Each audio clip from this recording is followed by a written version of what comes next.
Welcome to the Mixtape with Scott, a podcast that provides an oral history of economics covering topics that span the last 50 years of the field. I focus on subjects that I like, though, things like Gary Becker's students or causal inference, to contemporary topics like economists in the tech industry.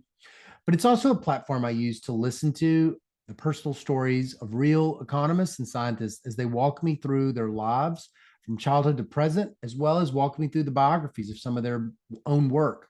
I'm your host, Scott Cunningham. This week, I had the immense pleasure of interviewing Stephen Barry, the David Swensen Professor of Economics at Yale and winner of the 1996 Frisch Medal for the best applied article in Econometrics. He's a very distinguished economist who publishes at the crossing of econometrics and a field called industrial organization, which is a theory of firms and markets. We dived into his life growing up in the Midwest, his love of science fiction as a kid, and the amazing faculty he studied with at the University of Wisconsin, like Charles Manski, Gary Chamberlain, Art Goldberger, John Rust, and if you can believe it, many more than that. It was a real Hall of Fame group, and in what sounds like an amazing time to be a graduate student anywhere. He's the author also of a highly influential paper, popularly called BLP, which is short for Barry, Levinson, and Pecos. It's a 1995 article in Econometrics entitled Automobile Prices in Market Equilibrium. And it's had a massive effect in both industrial organization from a public policy point of view, as well as private policy point of view, given its widespread influence within industry. It's used for studying all kinds of questions that we sort of think of as defined by deep endogeneity related to market equilibrium, like demand elasticities. Thank you for tuning in. Don't forget to like, share, and subscribe to the podcast. Also, check out my Substack, Scott's Substack, where I semi-regularly post what I call explainers about econometrics. And now let me introduce you to Steve Barry. Thanks. Okay. Well, it is my pleasure to have on the podcast a man I admire a lot, Dr. Steve Barry. Steve, thanks so much for joining me today on the podcast. I am very happy to be here. Okay, before we get into your life, your whole life story, could you, for the sake of the listener, introduce yourself, tell us your name, your job title, and who your boss is?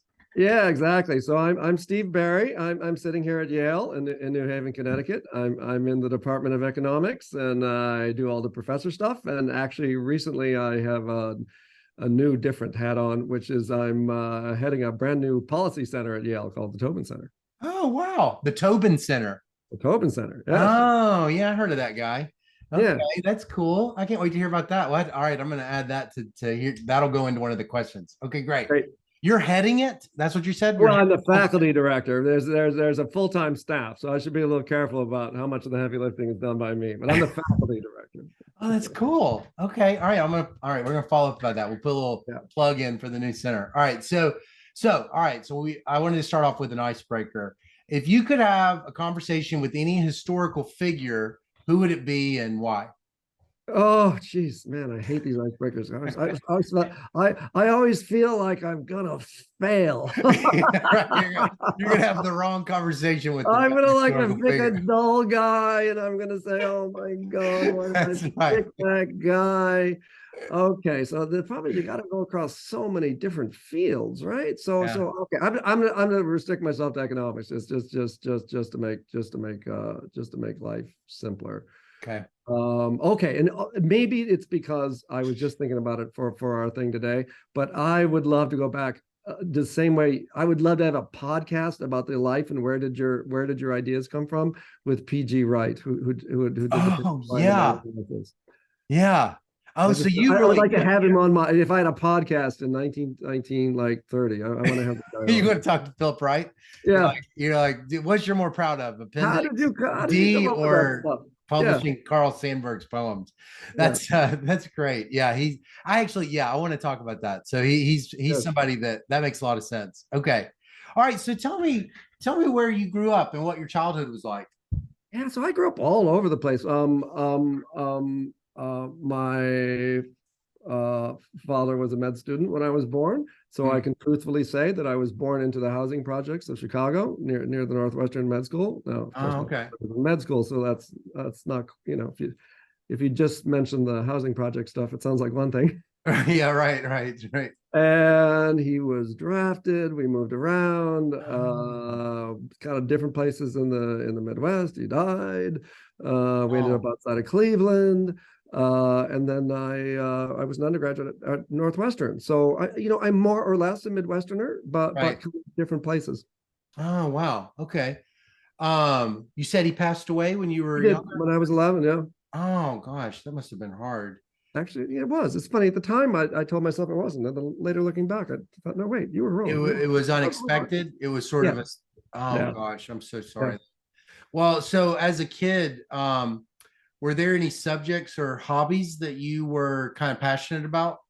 I was a complete bookworm. I mean, I did play hockey for a while and stuff, but really I was just a classic old-fashioned bookworm. You know, I don't think we had this word like nerd or something back there, so you were a bookworm, you know. Right. You had heavy, thick glasses, and you had all your head buried in a book all the time. Yeah. My family would tease me. They'd say, at breakfast, you're reading the back of the cereal box. Like, well, what kind of books did you like to read? What would I have found on your bookshelf? Yeah, so when I was younger, I really liked kind of classic old-fashioned science fiction. Was one of the things I liked. A bunch of people say they read Asimov's Foundation trilogy when they were young, and it's kind of social science fiction. Right. And I think Krugman has talked about this. I know Professor Chicago has talked about this, kind of looking back at it. Wow, how much did that have some effect? The idea of kind of like social sciencey, sort of quantitative people who could not control the world, but make some prediction about it. Oh, wow. Wait, so how old were you when you read that? I must have been like 12 or something. Yeah. Oh, and you really got into it. So you were reading all the science fiction stuff. Yeah, so I read a lot of science fiction, a lot of historical fiction, just pulling stuff off the shelves of the school library. What'd your teachers think about you in high school, in like grade school and high school? I think I was really nothing special until maybe a teacher found me in fourth grade. An African-American teacher. We were actually living in Southern Ohio, kind of in Appalachia. And she noticed I liked to read. And she sent me a bunch of books that had African-American characters, because there were no African-Americans in the school, and there were no African-American books on the shelves. And she said, well, you're a reader, and that's a great thing to be. And can you start reading these books? And somehow I think I kind of like, oh, I guess it's not just something I do. It's kind of interesting to other people too. Right. I think after that, I felt like I was a little more recognized as a good student. So you were drawn to the fiction, but not the math. I guess you're going to tell me math at some point. Yeah, no. I would have said I was much stronger in like writing and English and stuff. I was fine at math in high school. I mean, I did a sequence. I was fine. Right. In college, I took I did not have very good advising, it turns out. I took what I thought was a fair amount of math, but turned out not to be a lot of math, which I discovered once I hit graduate school. So it was not originally math for me. And indeed, I only got interested in calculus when I realized how connected it was to economics. Oh, so what's your first experience with economics? Was that high school? No, just, nothing in high school. Just enrolled, standard introductory micro class. And I was just thrilled. And suddenly it was like, oh, wait, I know what those derivatives were now. I know why someone would care. Right. Care that much. It's like, here's the time that an object goes through space, and here's the connection to the physics. And it never clicked particularly with me, actually. Right. So wait, it was the math starts to come together in the econ classes as an undergrad? Yeah, but in part it wasn't even presented. It suddenly occurred to me that there was a connection. Right. Like, oh, wait, there's all this math behind the graphs. You could write it down. You could write down the equations. You could think about where they came from. You could, They're giving me slopes. Those are Right, derivatives. right. That's the first time I really made that connection, that there was like math behind this stuff, something that I was interested in, Right. something that involved human behavior, Yeah. as opposed to physical objects in space or something. Right. But Wait, so what was it that was captivating you at the very, very beginning? Was it the social science part? I think it was. I think it was. It was this idea that there's a set of analytic tools for looking at the world and thinking about, why do things work? How would you make things better? Mm-hmm. Um, yeah, I was just fascinated by it. Yeah. Maybe I do philosophy, but it's like this seemed better. Mm-hmm. So like if you hadn't majored in econ, it's like that you might have ended up in the humanities. Yeah, I might have done philosophy or something. Right. Because you were you as a kid had this like rich life of the mind. Yeah, exactly. But it was like, oh look, all this stuff can be come together in this other way that's more that's clear, that Yeah. provides a structure for your thinking. Right. So I thought that was really interesting. Uh-huh. Okay. So did you have any role models or inspirations when you were in high Yeah, school? okay. My father died. So I had a grandfather who in fact was a philosopher, which is probably one reason I was thinking about Oh, philosophy. He taught at a small liberal arts college in Ohio, Denison, which is outside of Columbus, Ohio. yeah. He wrote a philosophy textbook that was apparently a very well-selling philosophy textbook, which he joked with me when I started econ. He said, I wrote the best-selling philosophy textbook, and Samuelson wrote the best-selling econ textbook, and he's rich and I'm not, because you don't know many philosophy textbooks. Also, top schools don't even use textbooks in philosophy. They just assign Plato. They assigned the books. Yeah, that's right. Right, exactly. So being the text, it was geared more toward like not the top colleges. It was Right. geared toward places where you needed an introduction. Yeah. But I thought he was a very sort of moral person Yeah. who thought hard about like what should a person do, what should the world be like. Mm. That's the way he wrote his textbook. It wasn't so much about the conundrums of epistemology or something. It was like philosophy is the study of who we are and how we came to be this way, and how we think and what should we do. Right. Yeah, sure. And you saw probably, I'm assuming, I mean, economics, you could see those questions even in econ, probably. Yes. Right. Yeah. More than say in my continental philosophy class. Right. So it wasn't just like econ wasn't just like a pure math thing. You sort of saw it as design. Yeah, right. Exactly. Like if you wanted to think about, what should we do? Right. This was a framework that was just like, wow, that's amazing. Right. Well, so which professors do you remember in college in the econ department as like sort of having a big outsized impact on you or their classes? Yeah. So okay. Again, I somehow I managed not to get great advisors. I had a good time in college. My advisors were not that great. I didn't take any of the people at that time who would have been like the top research professors. I took the classes that were popular with the undergraduates that said they were great. Yeah. So there were things like urban economics and transportation economics. But again, they were super applied things like how do cities work, and what are the issues and what are the problems, or transportation economics, or public economics, things where there were just interesting policies to think about. Right. So that's kind of what I did. Yeah. And again, that it confirmed my idea that this was useful stuff. Right. Yeah. So when did you decide that you wanted to get a PhD in economics? So I decided I didn't want to go straight to graduate school. I wasn't sure. Tried the work world a little bit.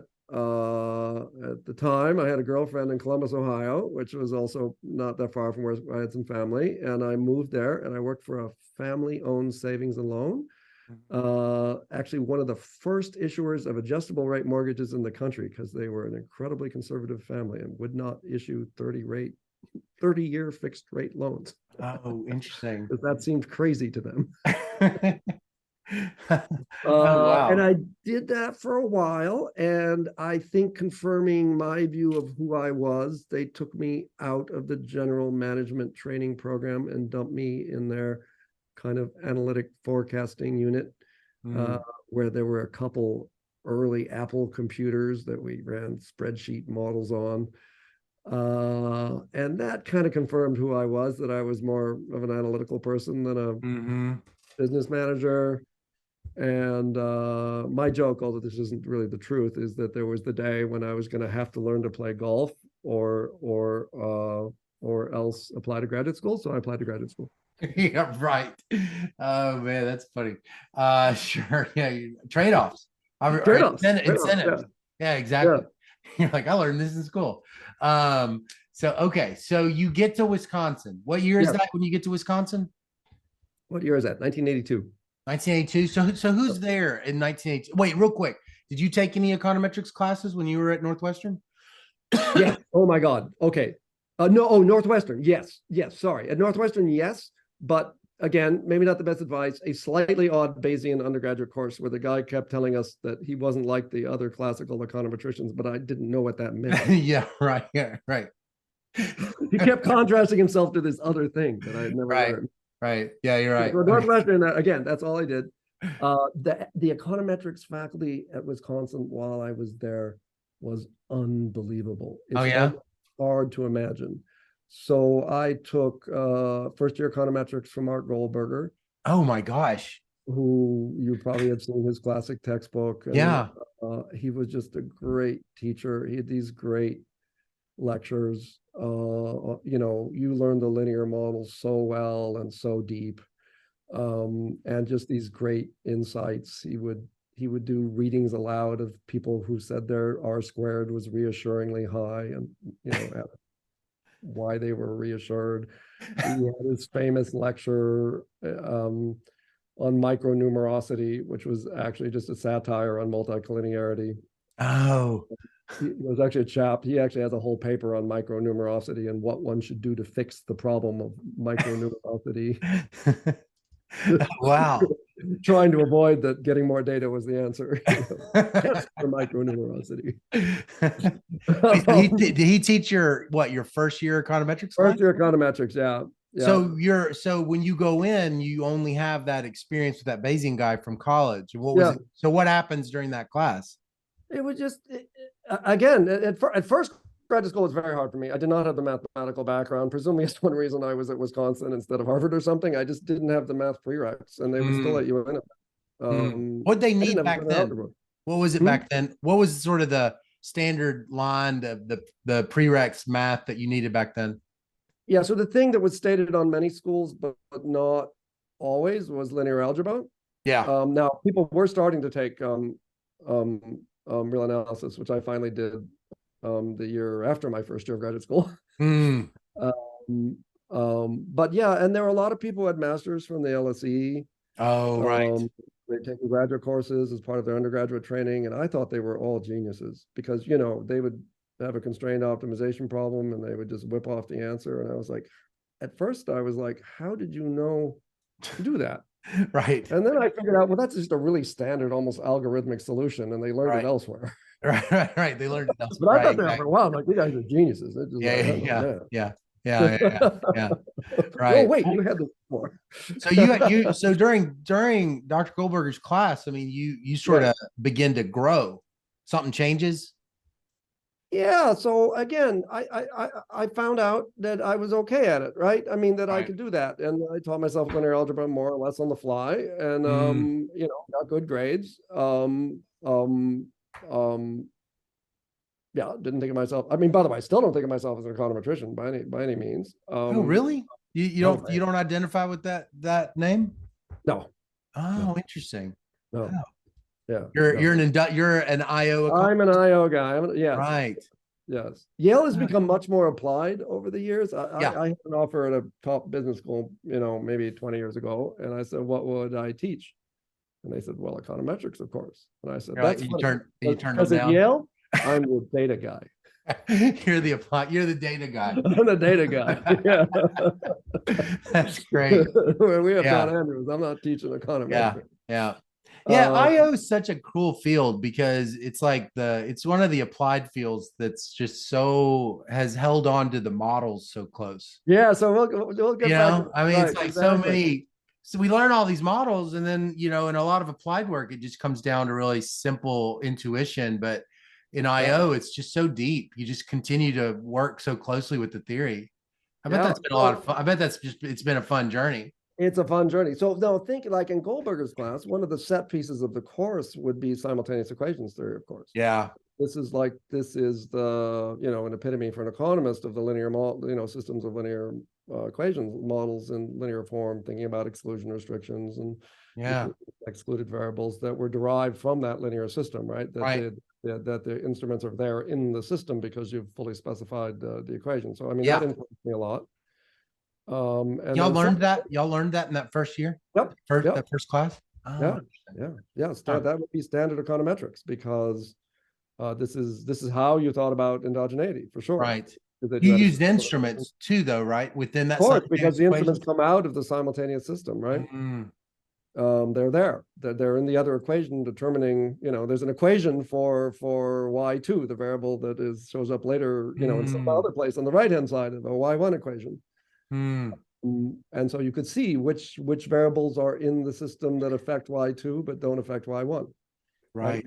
Set up a big matrix, and basically the exclusion restrictions and relevance are necessary to invert the matrix that you're going to to get the answer.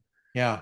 Instruments are there, often called an instrument, but not always called an instrument in some sense. It's basically a set of exclusion restrictions and it's the right patterns of excluded and included variables to learn about the coefficients that you want to learn about. Yeah. So that's the way I learned that. And then you're learning econometrics really at the so closely wedded to market equilibrium. Yeah, that's right. So the two examples we got were supply and demand, which I carried forward, systems of supply and demand, and one I did not carry forward so much, which were like, there's this classic thing that goes back to the Coles Commission of motivating the simultaneous equations of a Keynesian model. Oh, really? Yeah, like the consumption equation. Oh, sure. Yeah, right. Right. There's like this set of, and was that identified? And wait, Goldberger's teaching you that, but that's just that's a little more antiquated in the it felt antiquated even. Yeah. And it's kind of macro a little bit. Yeah, and also it's macro, so I didn't care, right?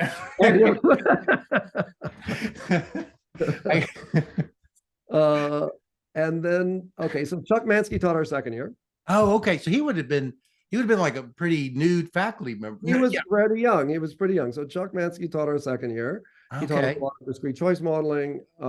He taught us method of moments early. He was very into teaching econometrics. I didn't quite realize it at the time, but realized it later, very much from the viewpoint of identification, that there's a model. How do you learn about it? What are the restrictions of the model? How do you learn about the model? So, if he were to teach OLS, he wouldn't say it's a least squares fit. He'd say, here's a model, there's an error term. We're going to assume that the x's have zero covariance with the error term. Solve that moment problem, you get the OLS coefficients. If you're going to teach instrumental variables, right, there's an error term, you think of its properties, what is it uncorrelated with? Those are your instruments. That's a moment condition, solve that. If you think about MLE, you might think of the first order conditions of MLE as a set of moment conditions. Right. And then you would build your knowledge of, the variance of the estimate and stuff up from that. Does Manski kind of have a big shadow on your ensuing work? I don't. Yes, he does. How come? So I'm not sure he knew that either. Really, I think he thought of as being different of much of our career. But yes, a big shadow. Also, he taught us simulation estimators, maximum likelihood, discrete choice, McFadden style models. Oh, right, yeah.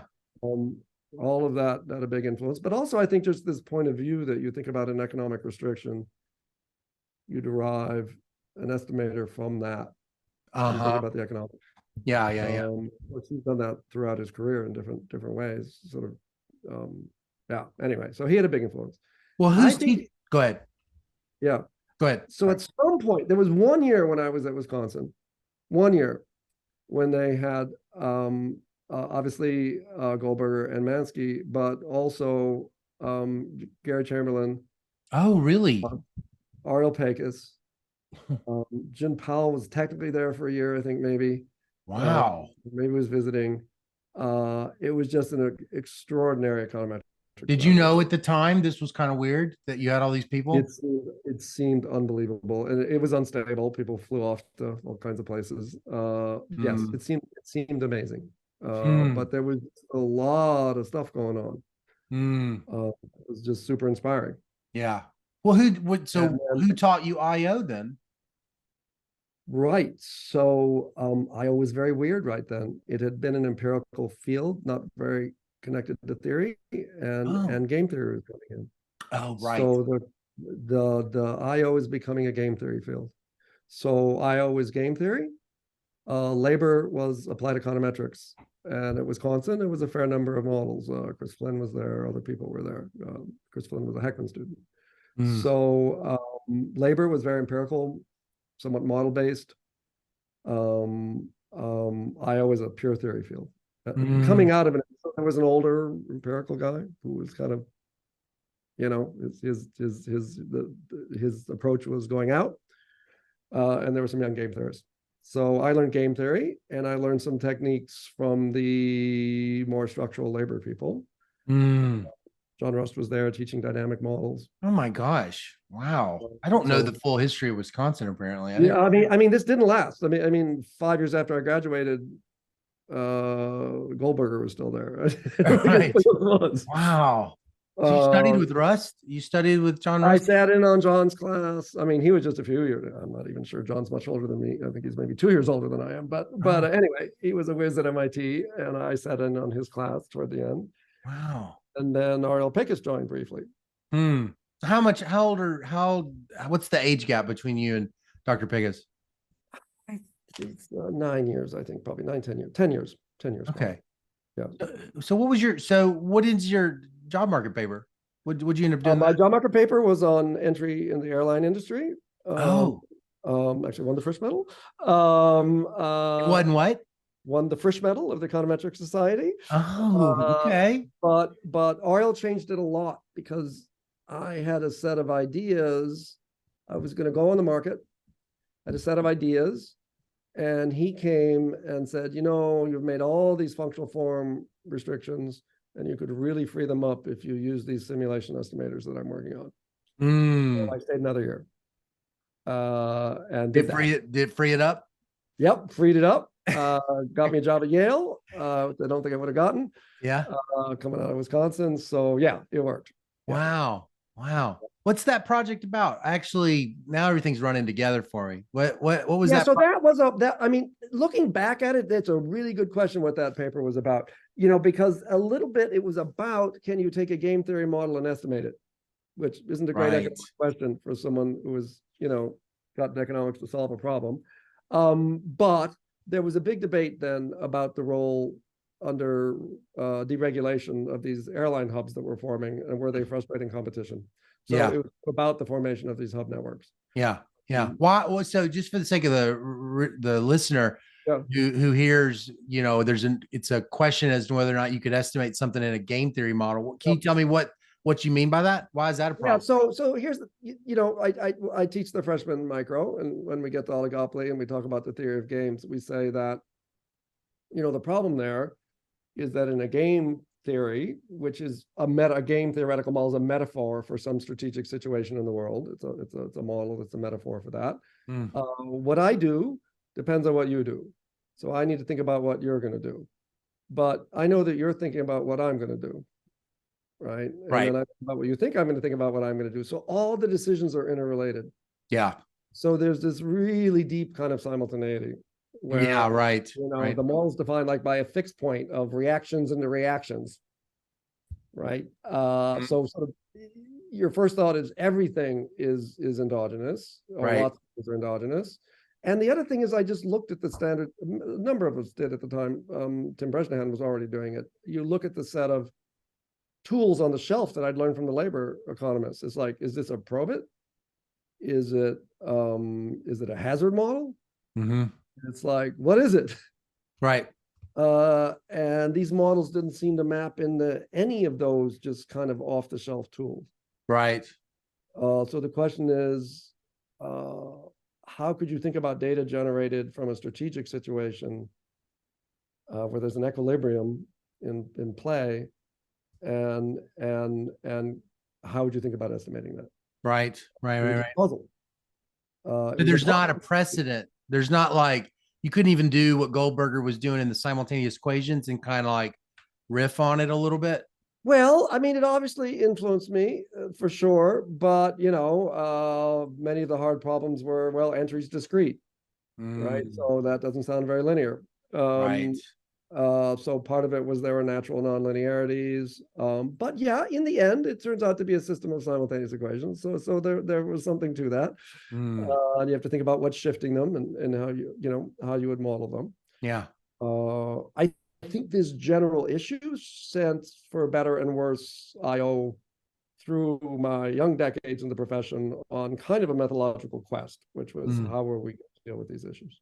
The issues of endogeneity, the identification. Endogeneity of the form that show up in game theoretic context. In the right, these right. It's real simultaneity, not just correlation with an unobservable, but variables within the system are causing other variables within the system, and there are multiple variables. So it's not like the one endogenous thing.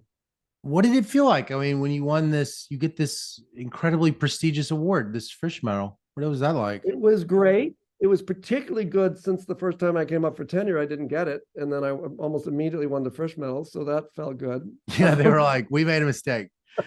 Actually, my colleagues, I think, were always behind me. There might have been a university committee somewhere. Right. But so that felt good. That's awesome. And by then I was also working on BLP by that point. Okay. All right. I can't wait to talk about this. So what year are we at? So before we get into the BLP, can you sort of set it up a little bit for the sake of those who are listening and don't have any background in econ, or just the context being supply and demand? Supply and demand, right? This is you could tell me a little bit about what is going on and why that's going to create any issues for, well, what is it you want to know when economists want to know stuff, and then just tell me anything you want to tell me about that before we talk about. Yeah, so for anyone who has had any economics at all, like just if you dropped out of econ after 6 weeks, the first thing you see is a supply and demand model. So there's demand coming from consumers, there's supply coming from firms, there's an equilibrium where the two curves cross. And we tell the undergraduates it's this tremendously powerful model where you can do all kinds of policy analyses. Put a carbon tax on gasoline, well, that will shift the supply curve, it'll move against the demand curve. How much will price go up? Depends on the shape of the supply and demand curves, as well as the amount of the tax. Right. Another really cool thing about supply and demand is that in some cases, you can predict the effect of policies that you have never seen. So it's not just ex post policy evaluation, it's ex ante. So again, take that model we give to the undergraduates in week 3 or 4 or something. You put a tax on a good, there's never been a tax on that good. Right. Structure of supply and demand will tell you what the buyers will pay, what the sellers will pay, and how much will be traded. What's the social welfare consequence of that? I'll tell you all that. Right. So it's this amazing tool. But it has this feature of simultaneity that you can't say that prices are causing quantity or that quantities are causing prices. That's true within one curve, like within demand or within supply. There's a relationship between quantities and prices, but it's an equilibrium relationship between quantities and prices. And really, it's the system that throws out the price and the quantity. System of equations that creates the outcomes. And that's different than cases where you start with the question, what is the effect of X on Y? That's different from like a kind of Rubin-y type question. Because right. So think about it. It's not there in that model. There is no single effect of price on quantity. It's not really well defined. There's an effect in consumers' desire to consume, and there's a different effect in suppliers' willingness to supply. Right. So you look at the cloud of points of quantities and prices and things that you would see in the data. It's not true that price causes quantity or quantity causes price. The factors that shift supply and demand cause price and quantity. Right. Through the system. They pass through the system and they come out.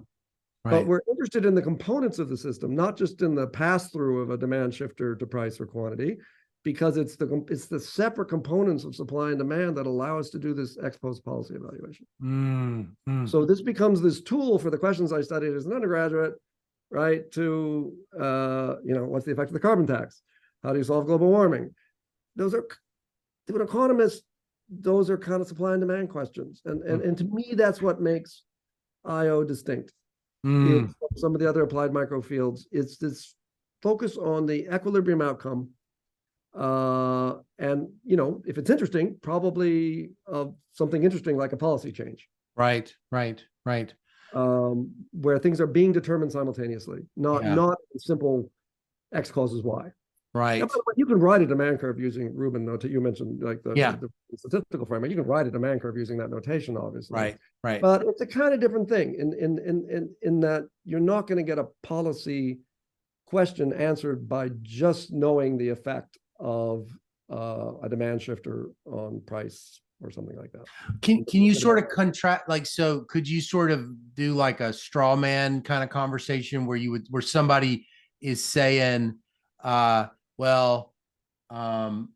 think of it as a price causes quantity, and sort of help me understand a little bit better about what's missing in that kind of reasoning that you said? Yeah, sure. So sometimes, I've actually jokingly thought about this, that someone could come who is trained in a different tradition and say that I'm going to find the effect of price on quantity. Right.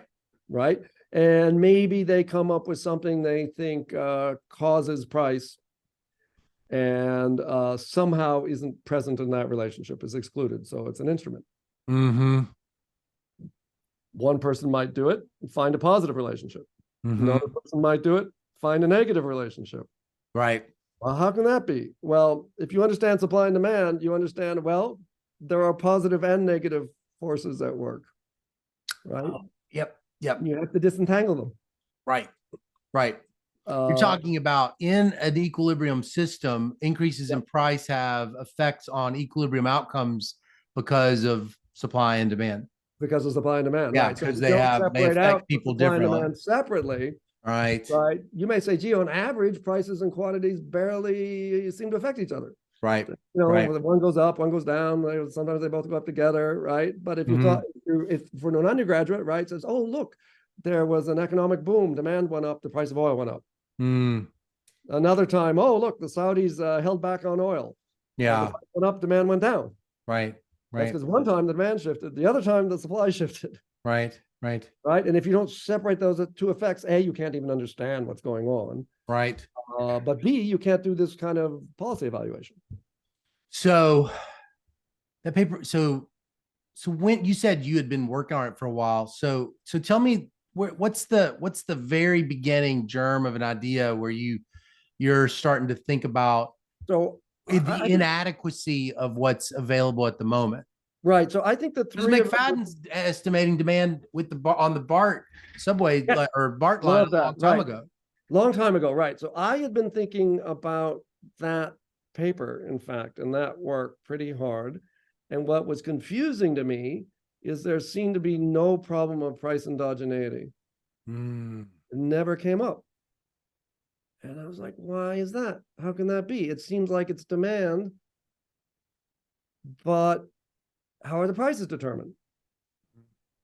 And what I had realized is that there is no demand unobservable in the McFadden model. There's nothing like a demand shock at the level of the market. And nobody had said that before? That wasn't like a widely... I don't know of someone saying, I do not know of someone saying that before. I do not. And someone might have mentioned it by now, although you never know, because often a lot of things come up later. People have vivid memories when everybody knows something. Exactly. Suddenly they find that. Suddenly they're like, I thought of that. And okay, McFadden was also very smart. So he had something in his discrete choice models, which were a choice specific constant. And that was being held fixed. So later on, I came to think, okay, the unobservables are in that constant somewhere.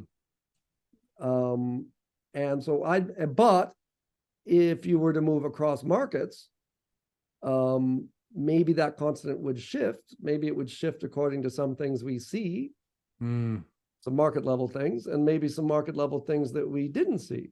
Right. And then voila, you have a demand error. And then if prices shift in the second market, you worry that prices are correlated with that shift. Right? So I thought, it doesn't take that much of a change to get the demand error in there, but particularly when you ran across markets. So I'd been thinking about that. And actually, I have a paper in RAND 1994 that's way easier to read than the later work, if someone wants to read it. It's probably a much easier place to start on this kind of question. And the useful thing, by the way, should have said, why would you think about the discrete choice literature at all, is it lets you think about differentiated products. So I just mentioned the undergraduate model where there is a demand curve, but you look out in the world, and McFadden looked out at transportation, and it's like, well, the bus is different than walking, is different than subway, right? Is different than the car. We look at consumer goods and automobiles and everything, and many things are highly differentiated in geography and product characteristics and quality, perception and marketing. So for all the reasons we wanted to do supply and demand before, I wanted to do supply and demand in a differentiated product setting. And to a large degree, McFadden had, but without this price endogeneity issue. So I had been thinking about that. Jim Levinson came and gave a seminar at Yale. How old are you at this point, Steve? So it's probably 91, 92. So I'm like 32, I guess. So you got tenure, right? Well, was I tenured yet? No, not quite, almost. But you're thinking about, is it that you're thinking about that McFadden? Yep, I'm thinking about the McFadden stuff. That's what's kind of the germ of it. And you're not thinking about automobiles. No, I'm not thinking about automobiles in particular. I've been thinking about airlines. But not automobiles. So and I had been thinking about maybe an airline model. Jim Levinson came, gave a really nice paper he had written with Rob Feenstra, a trade paper. There were lots of trade questions about automobiles at that time. The Japanese were going to take over the world. All the cars were Japanese. There was trade policy to keep the Japanese from taking over the domestic market. How should we think about all of that? Yeah. Well, okay. Different. Okay. Supply and demand, but differentiated products, and it's imperfect competition. So demand is different. Supply is different. Imperfect competition, which is like a game theory problem, and it's differentiated products. Right. And they modeled cars as being in a product space, size, fuel efficiency, number of doors, things like that. And they presented a paper that was very, very interesting, and also probably had some issues. So the three of us talked, Jim and Arlo and I, afterwards. And had you and Dr. Packus kept up from grad school? Yes. And why in particular? Because the year, a month or so after I accepted my junior offer at Yale, he accepted a senior offer. Oh, he was there. We were colleagues. Oh, we're teaching together at Yale. Right, exactly. We're together. Yeah. Is he teaching an IO class? Is that what he was doing, or was he teaching an econometrics class? No, I think prior to coming to Yale, he had been thought of as an applied econometrician, someone who studied productivity, Zvi Grilich's student, and Chamberlain's. When he came to Yale, he started teaching IO with me. Cool. I don't know if we ever had an IO class, but we started teaching it together. And again, Yale was very strong in econometrics. We had Peter Phillips and Don Andrews and good young people, and it was people like us were not econometricians at Yale. Right. Okay. Which I was fine with, because I was interested in the world. I wanted to model the world anyway. So that was right. You're Isaac Asimov. You're thinking about the world. Yeah, I'm still right, exactly. I still want to model the world. Right, exactly. Yeah. Okay, so you're 32 years old. You're thinking about this model. Yeah. You have this they present this paper, and y'all Right. go. So Jim comes, presents this paper, and it has all these cool features, but it's not clear how it's all worked out. So Ariel and I talk to Jim, and we assure him that between us, we have all the tools to solve this problem. Ariel's been working on simulation estimators, which makes more complicated discrete choice models possible. All three of us had been thinking a little bit about the imperfect competition side and pricing. Jim was thinking about that. I'd been thinking about the simultaneity problem in this kind of model. And it was going to be really easy to just string all these things together into a framework that would let us get back to the trade policy question. Right. It wasn't quite as easy as we thought. Did it feel super ambitious when y'all are talking to him? The three y'all are talking, you're like, this is gonna be a little naive. It's like, of course we can just put these things together. It wasn't that easy. It wasn't easy at all. We had I was working on a desktop computer that was a Intel 386 chip with the extra compute or something. Wait, what year is it? It's 91, 92? 92, 93. Yeah, Yeah, exactly. you had the 386. Is that what you said? Yeah, 386. Yeah. Yeah, That's right. exactly. I remember the we're trying to 386. like do this on a computer like that. Yeah. We hadn't done it before. There were numerical issues with the simulation. Could we get it to work? We had to work out the supply side. We worked out an inversion argument on the supply side that helped us. I think it's true that at one point, Jim Levinson, when something new was proposed, started asking when the next solution was supposedly easy, he would say, do you mean easy or do you mean Pecos easy? Yeah, right. Really hard. It's hard. It's like super hard. That's pretty hard. I got a year's leave at the Bureau. I got an Olin Fellowship where I could just go in and just sit at the computer all day long. What were you doing on the computer? Tell me, like, what are you doing? You're coding? Coding, yeah, trying to get this thing to work, trying to figure out how it works. You already had the econometrics worked out, or what's going on? Much of it, but no, we would run into other problems. We would have an idea and run into a problem and try to come up with a better idea and sort of iterate on that. So going back and forth between thinking about the problem, solutions, and then seeing if we could code them. Was there a natural division of labor during that time that you guys were kind of? Jim and I were coding. Ariel was not coding. He was a senior guy. Yeah. Ariel was often a little more sophisticated on the econometrics, was helping solve econometrics problems. Jim was coding, thinking about all those things. Also, he knew the trade issues and the automobile data better. Oh, I see.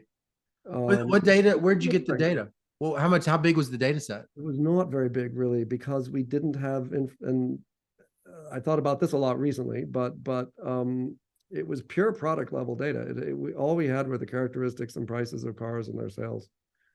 It's like that. It's like that automobile data in Stata. Yeah, no, it's very similar. Yeah, it's right. It's a lot like that. Right. It was very similar to that. Yeah. Like, just like the outer data set. Right. Right. And we had it for like 20 years. Okay.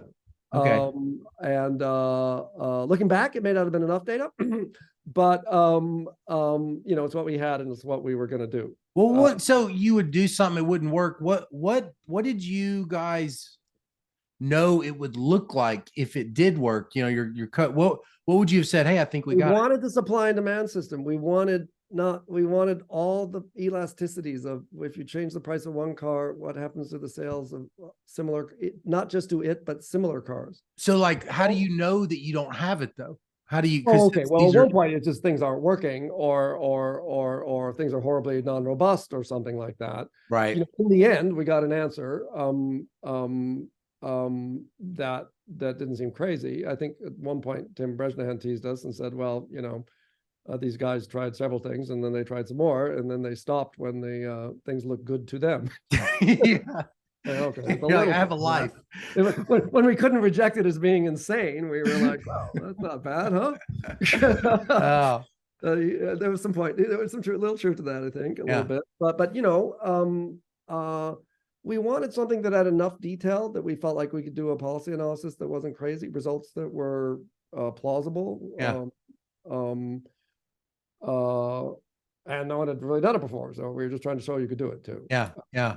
Well, so what happened? So you get this paper, you write it up. It's this beautiful It's paper. enormous. It's hard to write. I don't think we know how to write it up very well. People say it's hard to read. I believe them. And I believe them. You're lying. But I will say, sitting at the bureau, I was like, there's just an elegance to the way this stuff, people may not see it right away, but there's an elegance to the way this stuff fits together, the different parts fit together. And this could be a hit. It's like, I felt like this could be a nice paper. This could be a nice people pay attention to, just because the model just felt like they were just parts. And I've had some other friends that tease me. They said, nothing in that paper is new.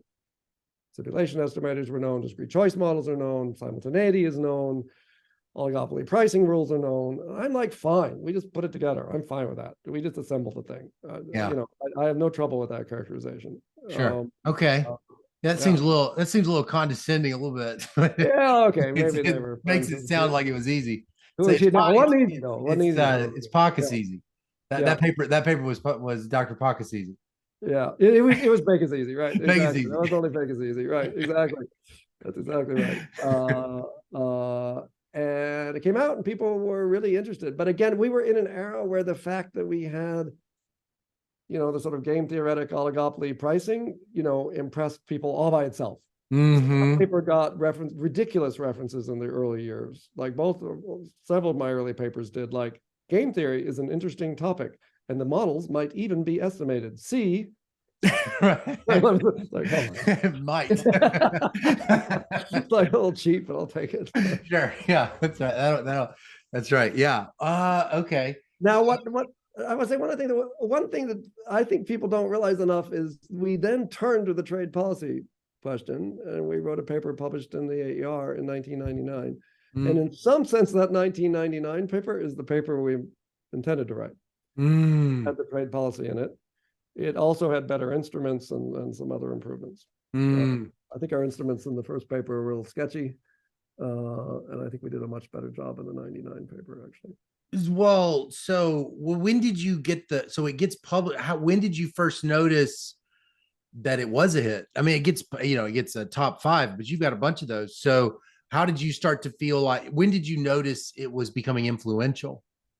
Yeah, at first, it was a popular paper to give. So that's a good sign, right? There's just like seminar circuit demand for it, right? And then a few years later, Yves Naveau, who was a student at Harvard, wrote a paper on breakfast cereal and mergers, and got a great job out of it. And a couple of our students said, "Wait, you didn't tell me we could just run BLP and get a great job." Get a great job. Just run BLP. But they were like, "Wait, is that like something you can do?" Right. So other people started picking it up and using it for different policy questions. I think the point is it was a tool. Yeah. It's a little frightening, by the way, when you create a tool or crank, because people will crank it and they'll crank it right idea and they'll crank it. It's a little not such a great idea. Yeah. Can you do it in Stata? That'll probably crank it even more if you can. Yeah, exactly. Right. I think someone did try in Stata. I'm not sure, but I asked ChatGPT. I'll ask ChatGPT to write the Stata code. There you go. The other thing is, we insisted on this whole random coefficients thing in the simulation, which makes the demand much harder. If you do something like nested logit, there are closed forums, and you can run it in Stata easy. What were you writing it in? MATLAB, or what do you use back then? So there was a language called Gauss. Oh yeah. Which was basically based on early versions of MATLAB, but MATLAB hadn't been commercialized much at that point. So Gauss was a matrix programming language, very much like MATLAB. And you were that was your bread and butter. That's what economists used. That's what John. Oh, they were using Gauss. Okay. John Rust wrote the Harold Zerger paper in Gauss, and that was the most common probably language, because it had the advantage of MATLAB and being a matrix programming language, which is good when it comes time to invert variant matrices and things. And it was more commercially developed at that time. And then later on, MATLAB beat them. Right. Well, so let me ask you this. Since that's like the paper that you're probably going to win another award for one day, what's your second favorite paper that you've ever written? Oh, that's a good question. It's hard to choose among your children. Okay. But okay, we're talking about lots of successes. Let me tell you about a paper that was kind of a publishing failure that I really, really like. Okay. So I had wanted to do this on airlines, and I had a colleague, Pablo Spiller, who was at Illinois. He's at Berkeley now. He had a somewhat older student who was a very good programmer, and we did a version of this for airlines. And we didn't do random coefficients. We did a mixed logit where, hoping to find that there was a type of consumer who looked like a tourist traveler, and a type of airline consumer who looked like a business traveler. And on the supply side, we didn't just do the imperfect competition, but we modeled airline hubs as shifting costs and demand both. And to run it, this graduate student who was not young, ran it on the giant University of Illinois supercomputers. They had this great supercomputer center there. And I really like that paper. And the graduate student left, and Pablo left Illinois, and we lost access to the supercomputers. Oh. And it was on a third round revision at the AER, and it never got sent back. Oh, because you couldn't get. Yeah. And I got caught up in some other things, and at some point I'm like, wait, we never did it. You need to call somebody up at the Illinois right now and get it. And it got published in I had tenure and it got dumped in a volume somewhere. And, but I actually think that send it back to Orly Ashenfelter. Say I finally got the revision for you, Orly. Right. Exactly. Yeah, that's exactly what the editor was. And anyway, that's a paper that, so not everything always falls. Not everything falls. All the pegs fall in the holes all the time. Right. Yeah, totally. But I like that paper a lot. I also like my work, which is much methodologically simpler, with Joel Waldfogel. That was my next question. I want to talk about that. Really like yeah. That seems that you're talking about. It's mostly radios, right? Those radio stations. Radio papers. Yes. Yeah. Will you talk about that? I was really curious about that. Radios seem so antiquated, but it was like the 90s. So I'm just curious, what were you guys working on? Yeah, so the idea is that, so there's pricing aspects of oligopoly, but there are also product variety and entry aspects of oligopoly. And it's interesting because an oligopolists have slightly weird incentives. So you want to enter to provide a new good that people might like. But one of the things you can do is enter and offer a pretty similar good. And some people probably buy it anyway. And you'll basically just take business from an existing rival. As long as markups are positive, you make money, maybe you cover your fixed cost. So there are serious issues about this in generic drugs and different, or new drugs that are just Me Too drugs that are just like other drugs. But there was an old literature claiming this was a big deal in radio. That, there are old papers from the 50s complaining that, oh my God, there are 7 stations playing rock and roll, right? Even though there's some market for classical music, it's better to split the rock and roll market than it is to, serve the small classical market. Even though you might think, from a social welfare perspective, you'd like to have more variety. Right. So this is an aspect of oligopoly and imperfect competition. And radio was this classic point. We did think, okay, is radio? Even then, you thought, is radio a big deal? It turned out that people spent about 15 at that time. People spent maybe 15% of their day listening to the radio in the car at work while they were making dinner. So it wasn't a huge 15 minutes. 15? 15% of their waking 15%. Because people listen on their commute. Yeah. Just think about, why do you listen to Spotify now? People listen to the radio then. Yeah. Right. All the time you have your earphones in while you're working or driving. Yeah, you can't call in. You can't call in on Spotify and I know, exactly. Right. There's no shock jock in the morning to wake you up. That's right. So anyway, so that was a paper about business stealing. And there had been a classic theory paper by Mike Winston and Greg Menke on this idea that an oligopoly entrant might be motivated by taking business away from rivals more than just by providing a service or driving the price down. Oh, that's interesting. And we want to measure that. Like, is that just a big deal? Is the business stealing thing just like a big deal?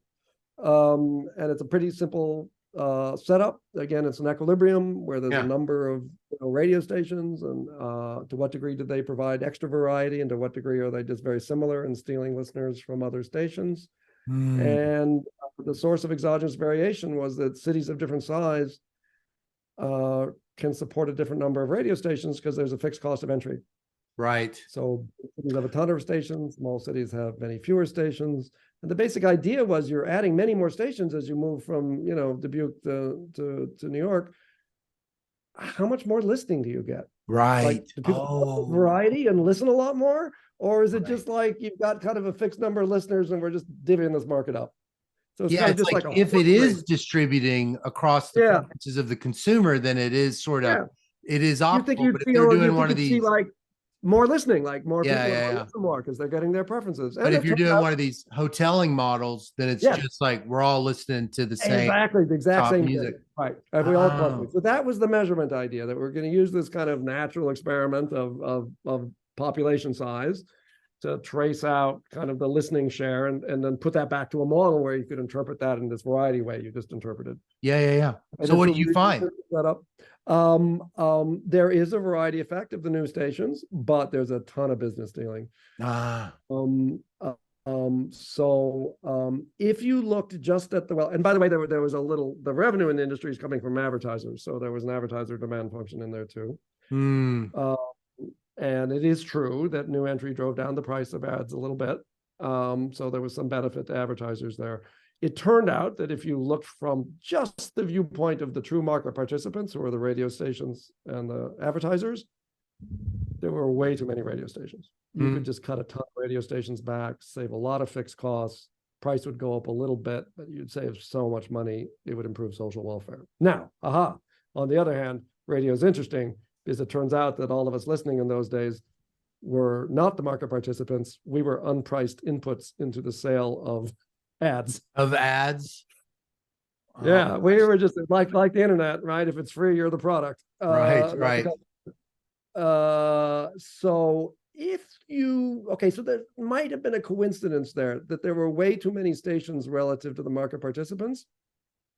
On the other hand, there was this externality to all of us unpriced inputs. And plausibly, those might have balanced out not too bad. So probably not a social disaster, but not because of some fundamental market force, but just because by happenstance, there was an unpriced externality that we were. Well, so what do you think now that you've studied so much music? I mean, you've watched it go from radio into streaming platforms. I mean, what's new and what's just the same old stuff? And what do you think the big questions are? Yeah, so Joel kept on this more than I did, actually. So I followed his work, and he's been really interested in these questions, like how much value do you put on the tail of the little songs and the little bands that you never would have heard on the radio, right? Right. That, the top station was only going to play this limited amount of stuff. So he's actually done fun stuff trying to look at, how much do people value that tail. I think he finds it's pretty good for people, right? That this new world where you can find music is very valuable to listeners. Actually, that in the aggregate, that creates a lot of value. Right. I think the other interesting thing in music, though, is when I was a kid, you toured to support your album sales. Yeah. Now you put out music to support your concert prices. Right. Yeah. Right. That's where the money is. So that sort of changed. They figured out price discrimination and right. So rather than have a packed concert and then all the kids went out and bought your album and you made money.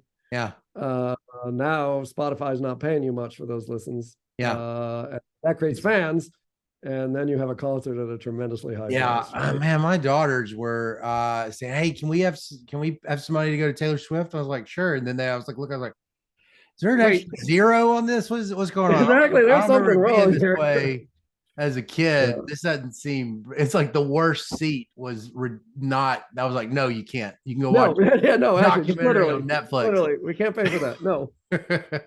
You get a job. Go get a job. You can go work for a summer and go get one ticket. So that's fun stuff. But the fun thing is now in IO, I think we're in a different space. We spent a long time on methods. Mm. I would tease my macro colleagues that, they only had two parameters and no price endogeneity. And they would say, yeah, but you write papers on yogurt. Okay, touche. I think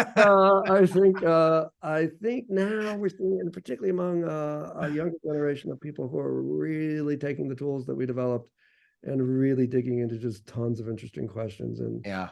equilibrium questions and healthcare and urban economics and